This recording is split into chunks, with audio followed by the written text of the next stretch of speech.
Darah manusia dan darah penguasa hutan bercampur di atas tanah yang lembab. Raka terpaku menatap mata kuning emas yang menyala di balik jerat kawat berduri yang mematikan. Satu sayatan salah, maka nyawanya melayang, namun satu langkah mundur berarti membiarkan penjaga rimba mati dalam kehinaan.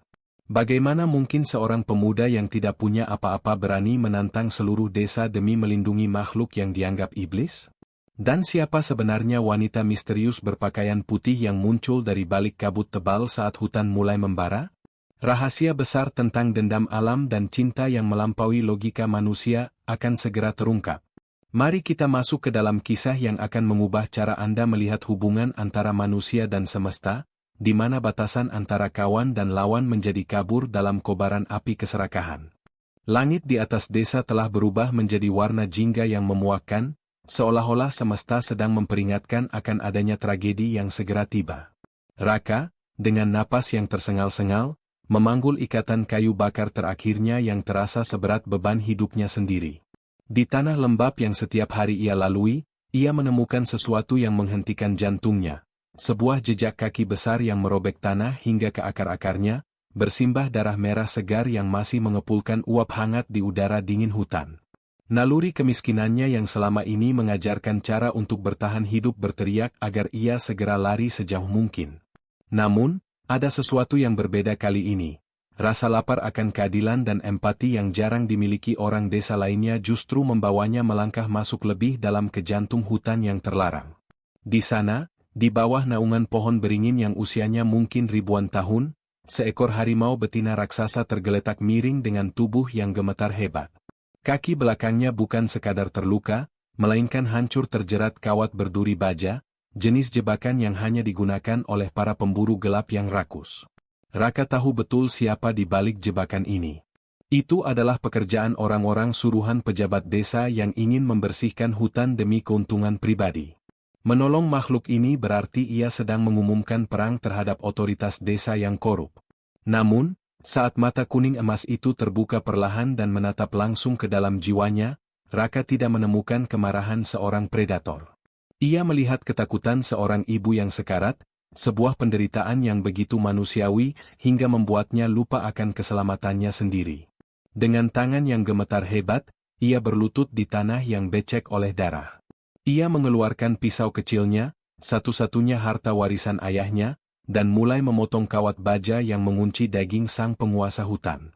Setiap kali kawat itu bergeser, harimau itu mengeluarkan suara rintihan rendah yang menggetarkan tulang rusuk Raka. Kawat duri yang tajam ikut menyayat jari-jari Raka, membuat darah manusia yang miskin dan darah ratu hutan yang agung bercampur menjadi satu di atas tanah leluhur. "Tenanglah, Rani," bisik Raka dengan suara serak, seolah-olah nama itu bisa memberikan kekuatan gaib untuk menyembuhkan. Ia tidak peduli jika tindakan ini dianggap gila. Kontroversi besar pun dimulai ketika ia memutuskan untuk tidak mengambil kepala harimau itu demi imbalan emas dari kota, melainkan membalut luka itu dengan sisa kain kemejanya dan mengoleskan ramuan akar jarak yang sangat rahasia. Ia telah memilih untuk bersekutu dengan alam, di saat seluruh dunianya sedang mencoba menghancurkannya. Hari-hari berikutnya adalah sebuah tarian di atas benang tipis antara hidup dan mati. Raka mencuri waktu di antara jam kerjanya yang melelahkan hanya untuk membawakan air dan daging hutan bagi Rani. Namun, rahasia di sebuah desa kecil tidak pernah bisa bertahan lama. Warga mulai berbisik-bisik di balik punggungnya. Mereka melihat Raka sering berbicara pada angin dan pulang dengan pakaian yang selalu berlumuran darah serta lumpur hitam. Tuduhan pun mulai bertebaran. Raka dianggap sedang melakukan perjanjian gelap dengan jin hutan atau mencari pesugihan dari siluman harimau. Puncak dari kegilaan ini terjadi ketika Rani tiba-tiba menghilang dari tempat persembunyiannya. Raka merasa dunianya runtuh, ia merasa dikhianati oleh harapan yang ia ciptakan sendiri. Namun, tepat 7 hari kemudian, di saat kabut tebal turun dari lereng gunung lebih awal dari biasanya, seorang wanita misterius muncul di batas desa. Ia berjalan dengan langkah yang begitu ringan hingga tidak meninggalkan jejak di debu jalanan.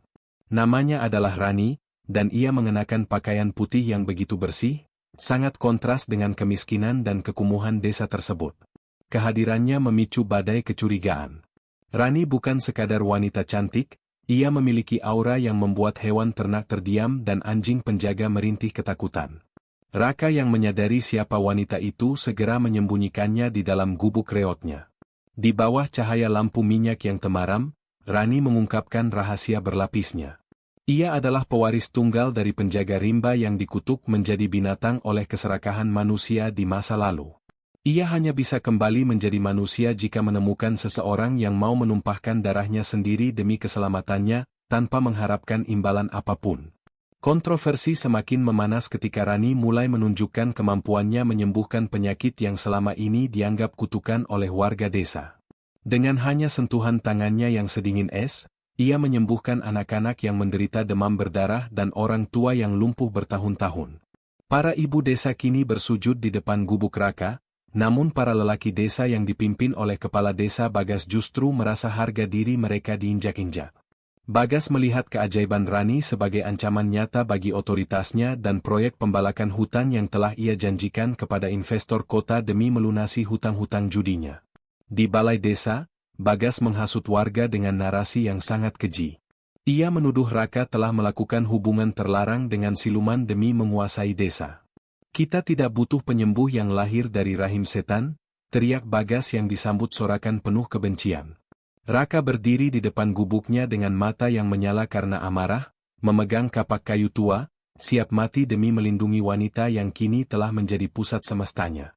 Bagas memberikan pilihan terakhir yang sangat kejam, usir wanita itu malam ini juga, atau warga akan membakar seluruh sisi timur hutan sebagai upacara pengusiran roh jahat. Malam itu, langit berubah menjadi merah membara, namun bukan karena matahari terbit. Bagas, dalam kondisi mabuk dan penuh nafsu kekuasaan, memimpin sekelompok pria bersenjata obor dan minyak tanah untuk membakar hutan. Raka mencoba menghalang-halangi mereka, memohon agar mereka berhenti karena hutan adalah paru-paru mereka sendiri. Namun, jawabannya adalah sebuah pukulan keras dari gagang senapan yang membuat Raka tersungkur ke tanah, bersimbah darah di bawah kaki orang-orang yang dulu ia anggap sebagai tetangga. Dalam keadaan setengah sadar, Raka melihat pemandangan yang menyayat hati. Rani berdiri di depan kobaran api yang menjilat-jilat pohon-pohon tua. Sebuah fenomena gaib terjadi. Api itu memang tidak bisa menyentuh kulit suci Rani, namun setiap kali sebuah pohon besar tumbang, Rani akan berteriak kesakitan seolah-olah tulang-tulangnya sendiri yang patah.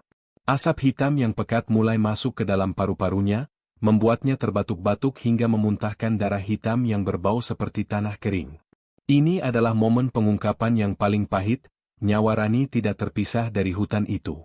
Ia adalah roh yang terikat pada akar dan dedaunan. Kehancuran hutan adalah kehancuran dirinya. Bagas yang melihat kekuatan Rani yang mulai melemah justru semakin beringas. Ia memerintahkan warga untuk menangkap Rani, mengklaim bahwa dengan membunuh Ratu Siluman ini, maka kemarau dan segala kesialan desa akan berakhir. Raka yang dipenuhi kekuatan luar biasa akibat rasa cintanya, berhasil bangkit dan menerjang kerumunan itu. Ia menggendong Rani yang sudah tak berdaya melewati asap yang mencekik. Mereka lari menuju puncak bukit terlarang, sebuah tempat yang bahkan para pemburu paling berani pun enggan mendatanginya. Di sana, di tengah kepungan warga yang membawa senapan sisa peram, Rani membisikkan rahasia terakhirnya yang memilukan. Ia hanya punya waktu 3 hari lagi dalam wujud manusia sebelum racun asap keserakahan manusia membunuhnya secara permanen. "Biarkan aku kembali menjadi harimau, Raka. Hanya dengan begitu aku bisa selamat, meski aku tidak akan bisa lagi menyentuh tanganmu," isaknya. Raka dihadapkan pada dilema moral yang menghancurkan jiwanya. Jika ia membiarkan Rani berubah, ia akan kehilangan kekasihnya selamanya menjadi binatang liar. Namun, jika ia mempertahankannya sebagai manusia, ia sedang menyaksikan proses pembunuhan perlahan terhadap jiwa yang paling suci yang pernah ia temui. Di tengah kebimbangan itu, suara gergaji mesin dari kejauhan mulai menderu, menandakan bahwa perusahaan besar telah mulai masuk untuk menghabisi apa yang tersisa dari kerajaan Rani. Pagi itu, suasana hutan berubah menjadi medan perang. Bukan hanya satu harimau yang muncul untuk melindungi ratunya, melainkan puluhan ekor harimau dari berbagai jenis, bahkan yang selama ini dianggap punah. Mereka muncul dari balik bayang-bayang pohon seperti pasukan bayangan yang siap menerkam. Para pekerja pembalak dan pengawal Bagas mulai gemetar ketakutan. Namun Bagas yang sudah gila oleh keserakahan justru melepaskan tembakan pertama ke arah seekor harimau muda yang mencoba mendekat. Disinilah Raka mengambil peran yang paling kontroversial dalam sejarah desa tersebut. Ia tidak berdiri di sisi manusia, namun ia juga tidak membiarkan harimau-harimau itu membantai warga desanya. Ia berdiri tepat di tengah-tengah jangkauan tembakan, merentangkan tangannya lebar-lebar. Sebuah peluru dari senapan Bagas bersarang telak di bahu kiri Raka saat ia mencoba melindungi harimau muda itu. Darah Raka menyemprot keluar, membasahi akar beringin tua yang keramat. Sebuah janji kuno yang tertulis di dalam tanah akhirnya bangkit kembali melalui pengorbanan darah tulus tersebut. Rani, yang melihat Raka terjatuh, mengeluarkan auman yang begitu dahsyat hingga membuat tanah di bawah kaki mereka bergetar hebat. Langit yang tadinya cerah mendadak gelap tertutup awan hitam yang menggulung. Namun, sebelum Rani berubah menjadi monster pemangsa yang penuh dendam, tangan Raka yang berlumuran darah memegang pergelangan kakinya. "Jangan, Rani, jika kau membalas dengan kematian, maka lingkaran setan ini tidak akan pernah berakhir," bisik Raka dengan sisa-sisa tenaganya. Momen ini menjadi titik balik spiritual bagi seluruh penghuni hutan dan desa. Rani menahan amarahnya. Alih-alih merobek tenggorokan Bagas, ia mengangkat tangannya ke langit. Seketika itu juga, air dari bawah tanah meluap keluar dengan kekuatan luar biasa, menciptakan banjir bandang yang terkendali yang hanya menghancurkan alat-alat berat milik perusahaan pembalak, namun membiarkan warga desa tetap selamat. Bagas yang mencoba menyelamatkan peti emasnya justru terseret masuk ke dalam kubangan lumpur hidup yang tercipta dari tanah yang ia khianati. Kontroversi besar terjadi saat warga desa melihat Raka justru merangkak untuk menolong Bagas yang hampir tenggelam dalam lumpur. "Kenapa kau menolongku, anak bodoh?" tanya Bagas dengan suara penuh kebencian dan rasa malu. "Karena aku tidak ingin kebencianmu tumbuh di dalam hatiku," jawab Raka tenang. Kesadaran mulai menghantam warga desa satu persatu. Mereka melihat bahwa kekuatan alam bukan untuk ditaklukkan, dan cinta bukan untuk diperjualbelikan. Bagas selamat, namun ia kehilangan segalanya, harta, kekuasaan, dan yang paling penting, rasa hormat dari siapapun. Tahun-tahun berlalu, dan kisah tentang pemuda miskin serta ratu harimau itu tidak pernah memudar, justru berkembang menjadi legenda yang sakral. Raka selamat dari luka tembaknya, namun bahunya meninggalkan bekas luka yang aneh. Sebuah pola hitam melintang yang menyerupai loreng harimau. Ia tidak pernah menikah dengan manusia manapun, meskipun banyak wanita desa yang mencoba mendekatinya setelah menyadari kemuliaan hatinya. Raka memilih untuk hidup menyendiri di tepi hutan, menjadi penengah antara dua dunia yang kini mulai belajar untuk saling menghormati. Rani benar-benar harus kembali ke wujud aslinya sebagai harimau putih yang agung demi menjaga keseimbangan ekosistem yang telah rusak. Meskipun mereka tidak lagi bisa bertukar kata dalam bahasa manusia, kehadiran satu sama lain tetap terasa sangat nyata. Setiap sore, saat matahari mulai condong ke barat, seekor harimau putih dengan mata kuning emas akan duduk di seberang sungai, hanya diam memandang gubuk Raka.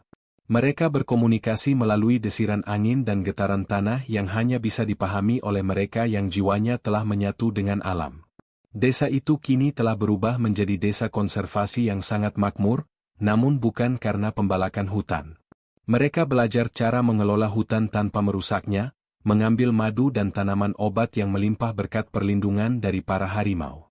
Bagas, sang mantan kepala desa, kini hidup sebagai seorang pertapa yang bisu, menghabiskan hari-harinya dengan merangkak di lantai hutan untuk menanam bibit pohon beringin yang baru sebagai bentuk penebusan dosanya. Ini adalah hukuman yang jauh lebih kejam daripada jeruji besi, hidup dalam bayang-bayang kesalahannya sendiri. Kontroversi penutup dari kehidupan Raka adalah keputusannya untuk memberikan seluruh hartanya kepada desa dan memilih untuk mati dalam kesunyian hutan saat usianya mencapai 81 tahun. Pada malam terakhirnya, ia berjalan masuk ke dalam kegelapan hutan tanpa membawa apa-apa, seolah-olah ia sedang pulang ke rumah yang sebenarnya. Di bawah pohon beringin tua tempat semua ini bermula, harimau putih itu telah menunggunya. Raka merebahkan tubuhnya yang sudah renta di atas bulu putih yang hangat, merasakan detak jantung yang sama dengan detak jantung bumi. Ia meninggal dengan senyuman yang begitu damai, sebuah kematian yang menjadi simbol kembalinya manusia ke pelukan alam. Keesokan harinya, warga desa menemukan tubuh Raka telah menghilang secara gaib, hanya meninggalkan setumpuk bunga padma merah darah yang sangat harum di atas tanah yang kering.